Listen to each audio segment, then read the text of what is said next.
দেশের সব mobile phone বিক্রির দোকান 19 নভেম্বর থেকে বন্ধ রাখার ঘোষণা দিয়েছে বাংলাদেশ মোবাইল ফোন ব্যবসায়ীদের সংগঠন বিজনেস কমিউনিটি বাংলাদেশ। বুধবার ঢাকা রিপোর্টার্স ইউনিটে আয়োজিত এক সংবাদ সম্মেলনে এ ঘোষণা দেয় সংগঠনটি। এক স্মার্টফোন ও গ্যাজেট ব্যবসায়ীকে ডিবি আটক করা ও এনআইআর এর মাধ্যমে মোবাইল মার্কেট সংকুচিত করার প্রতিবাদে সিদ্ধান্ত নেওয়া হয়েছে বলে সংবাদ সম্মেলনে জানানো হয়। সংবাদ সম্মেলনে বক্তারা অ্যাসোসিয়েশন সেক্রেটারি পিয়াসকে আজকের মধ্যে মুক্তি না দিলে সারা দেশে কঠোর আন্দোলনে নামার ঘোষণা দিয়ে দেশ অচল করে দেওয়ার হুমকিও দিয়েছেন। 18 নভেম্বর দিবাগত রাতে ওই ব্যবসায়ী গোয়েন্দা পুলিশ তুলে নিয়ে যাওয়ার অভিযোগ ওঠে। তার স্ত্রী দাবি করেন 18 নভেম্বর দিবাগত রাত 3টার দিকে মিরপুর 1 এলাকা থেকে তার স্বামীকে তুলে নিয়ে যায় গোয়েন্দা পুলিশ।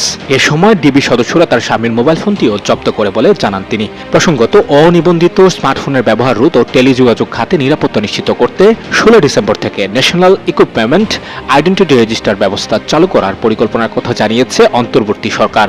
এটি চালু হলে দেশের মোবাইল নেটওয়ার্কে নিবন্ধনহীন চুরি হওয়া ফোনের ব্যবহার সম্পূর্ণ বন্ধ হয়ে যাবে।